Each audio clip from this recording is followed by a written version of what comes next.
عرض کرتے ہیں حضور آپ دشمنوں پہ اتنی شدت کرتے ہیں، وہ دشمن تو آپ کے خلاف نکلے ہیں، دشمن تو آپ کے خلاف نکلے ہیں۔ تو اعلیٰ حضرت امام احمد اللہ علیہ رحمۃ الرحمان نے بڑی پیاری بات بتائی، کہتے ہیں کہ بیٹا میں تو یہی چاہتا ہوں یہ دشمن میرے خلاف بولے، کیونکہ جتنی دیر کے میرے خلاف بولتے رہیں گے میرے مصطفیٰ کی عزت اور آبرو محفوظ رہے گی۔ اب یہ دیکھیں کہ تن تنہا کتنے افراد کے سامنے آگے فضل حق خیرآبادی رضی اللہ تعالیٰ عنہ بیابان کے جزیروں کے اندر مٹی کی ٹوپیاں اٹھائیں اور کہا یورپ اور برطانیہ کے غنڈے انگریز یہاں سے ہندوستان سے تمام تر وسائل لے جا کر اپنے ملکوں کو نوازیں۔ تن تنہا فضل حق خیرآبادی میدان بدلے اور فرمایا کہ لوگوں ان کے خلاف جہاد کرو۔ یہ جذبہ جہاد کس نے دیا؟ آپ یہ دیکھیں کہ مرزا غلام احمد قادیانی پورا یورپ اس کے ساتھ، پورا برطانیہ اس کے ساتھ، اور تن تنہا تاجدار گولڈا اس کے خلاف علم جہاد بلند کرے۔ یہ علم جہاد بلند کرنے کا جذبہ کس نے دیا؟ آپ یہ دیکھیں عامر جمعہ شریف تھے، ان کو یہ جذبہ کس نے دیا؟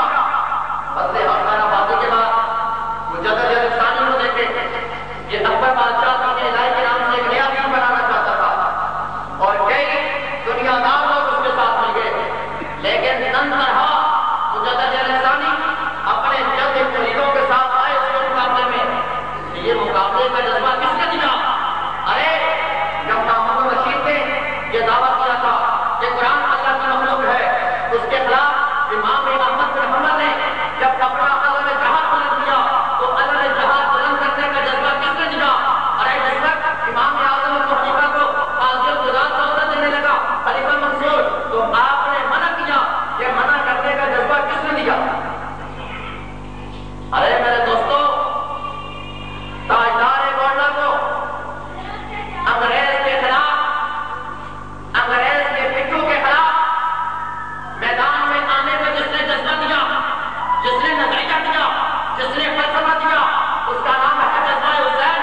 اعلیٰ حضرت امام احمد رضا خان علیہ رحمۃ الرحمان کو تن تنہا چاروں طرف سے دشمنوں کے نخرے کے اندر رسول اللہ صلی اللہ علیہ وآلہ وسلم کی ناموس کا تحفظ کرنے کا جس نے جذبہ دیا، اس کا نام ہے جذبہ حسین۔ فضل حق خیرآبادی بیابان کے جزیروں کے اندر مٹی کی ٹوپیاں اٹھائے اور انگریز کے خلاف فتوی جہاد ہے، فتوی جہاد کرنے کا جذبہ کس نے دیا؟ اس جذبے کا نام ہے جذبہ حسین۔ مجدد ثانی تن تنہا اکبر بادشاہ کے خلاف علم جہاد بلند کرے تو علم جہاد بلند کرنے کا جذبہ کس نے دیا؟ اس کا نام ہے جذبہ حسین۔ محمود رشید کے خلاف امام احمد بن حنبل فتوی جہاد بلند کرے تو ان کو جذبہ دینے کس نے جذبہ دیا؟ یہ جذبہ دینے کا نام جذبہ حسین ہے۔ اور کربلا کے میدان میں جب اللہ کے رسول کی شریعت کے خلاف ناظر آنا ہو، ان کا مذاق اڑایا جائے، وہاں پر جو نتیجے بات کے سامنے آتے اس کا نام ہے ذات حسین۔ اس کا نام ہے ذات حسین۔ حضور علیہ الصلوۃ والسلام نے فرمایا حسین ابن وانا من الحسین۔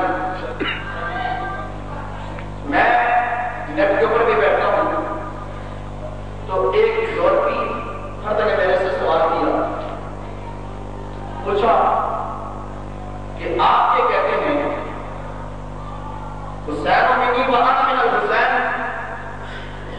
اب حضرت حسین تو حضور علیہ السلام کے نواسے ہیں، میں حسین سے حضور نے فرمایا۔ اب یہ بات تو سمجھ آتی ہے کہ بیٹا جو ہو وہ باپ سے ہو یا باپ سے نہیں تو دادا سے کہہ دے، دادی سے کہہ دے، مجازی طور پر اس کے اطلاق ہو جاتا ہے۔ لیکن یہ بات سمجھ نہیں آتی کہ باپ کہے کہ بیٹے سے نہیں، باپ کہے کہ میں بیٹے سے نہیں، جو میں جواب دیا میں آپ کو سنا دیتا ہوں۔ میں نے کہا دیکھو، جس وقت باپ یہ کہے کہ یہ بیٹا مجھ سے ہے، اس بات کو تسلیم کیا جاتا ہے، اس لیے کہ وہ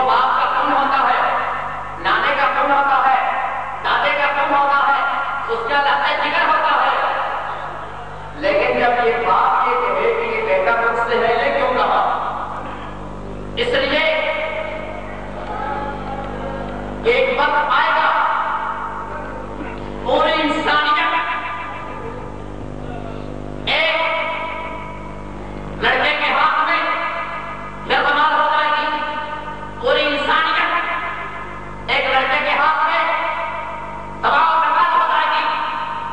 اور وہ لڑکا دین اسلام کا، قرآنی عجائب کا، قرآنی احکام کا مذاق اڑائے گا. جب وہ وقت آئے گا تو لوگ متنفر ہو جائیں گے، لوگ متنفر ہو جائیں گے، اندر بند ہو جائیں گے. اس وقت دین کی کوئی وقت نہیں رہے گی، کوئی ویلیو نہیں رہے گی. ضرورت پڑے گی کہ کوئی ایسا فضل واحد آئے جو اس اتنے بڑے فضلے کا مناظرہ کرے.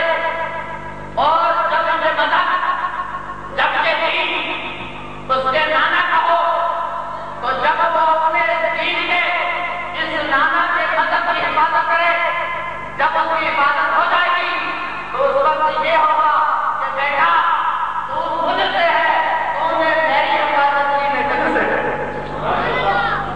بیٹا تو نے میرے دین کی حفاظت کی، تو مجھ سے ہے، میں تجھ سے ہے. اور دوستو، کسی کے ساتھ اللہ کے رسول کو ہلکی سی نسبت کر جائے، جس کے ساتھ اللہ کے رسول کو ہلکی سی نسبت ہو جائے، ہمارے لیے تو وہ بھی قابل احترام ہے، ہمارے لیے تو وہ بھی قابل احترام ہے.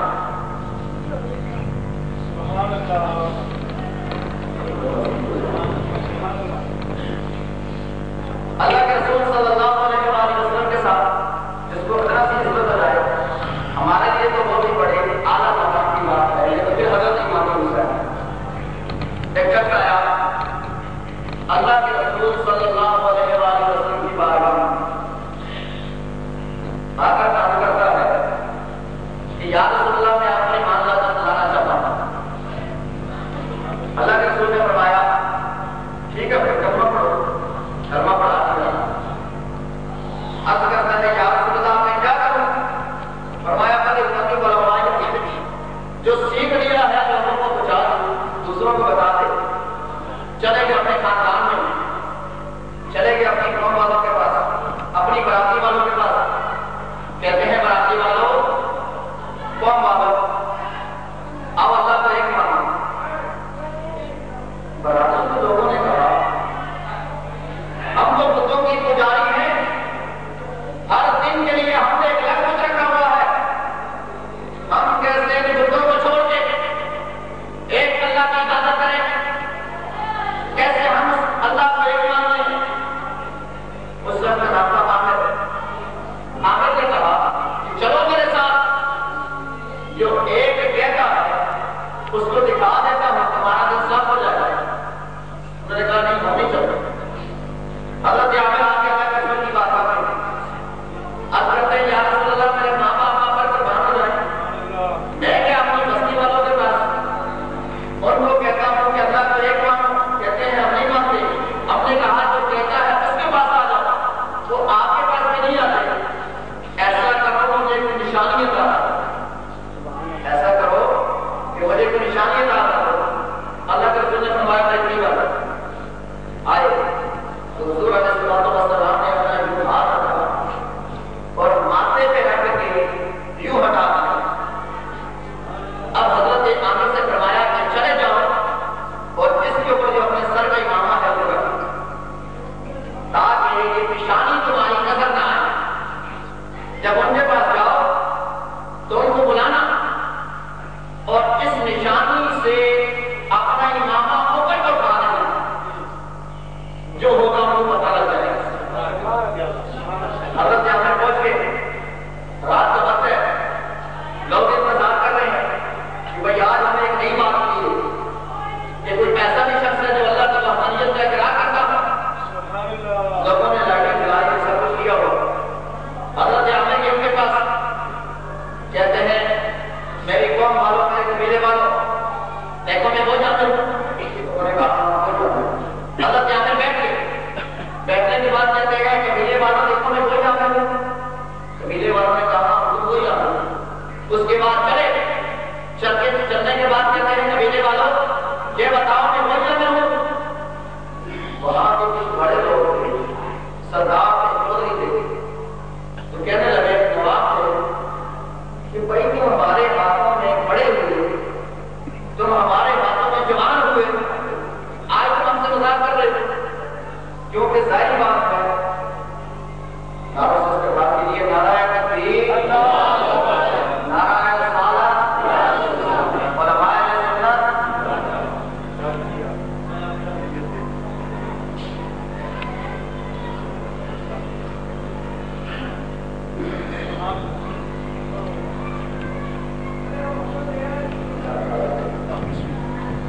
اب حضرت عامر رضی اللہ تعالیٰ عنہ کہتے ہیں قبیلے والوں میرا چلنا دیکھو، میں وہ عامر ہو جا کر اور ہوں۔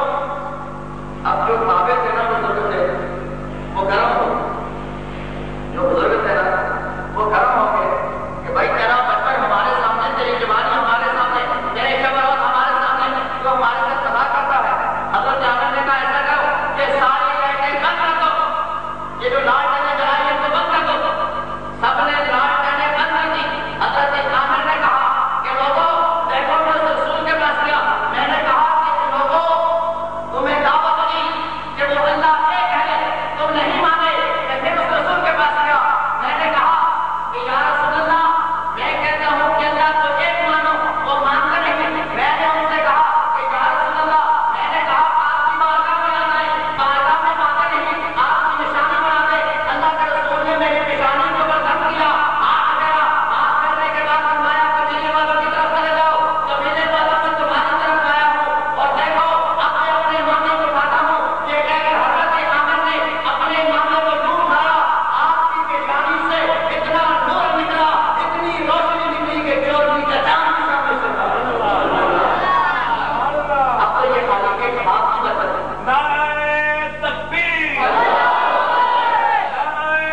رسالت، نعرہ رسالت، نعرہ حیدری، حضرت علامہ مولانا محمود رشید صاحب۔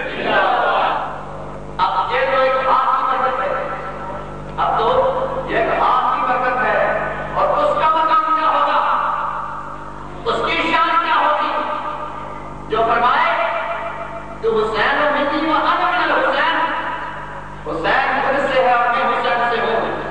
میرے دوستو امام حسین رضی اللہ تعالیٰ عنہ کے کردار کی گفتگو کرنا بڑی آسان ہے اور آپ کا نام لینا بڑا آسان ہے، لیکن آپ کی شخصیت کے ساتھ آپ کے کردار پر عمل کرنا بہت مشکل ہے کہ حضرت امام حسین کا جو کردار آج ہمارے لیے مشعل راہ ہے۔ آج ہر انسان حضرت امام حسین کی وجہ سے اپنے آپ کو حسینی تو کہتا ہے، لیکن انسان نے اپنا کردار حسینی نہیں رکھا، اس نے اپنا کردار کسی بھی رکھا ہوا ہے۔ اس لیے ہمیں چاہیے کہ ہم اپنے نام کے ساتھ حسینی لگوانے کے ساتھ ساتھ حضرت امام حسین کے نقش قدم پر چلیں اور ان کی زندگی کو مشعل راہ بنائیں، اور جس طریقے سے حضرت امام حسین رضی اللہ تعالیٰ عنہ نے اسلام کے لیے، دین کے لیے، مذہب کے لیے اپنی جان کی قربانی دی، ہم بھی اسی طریقے سے اپنی جانوں کو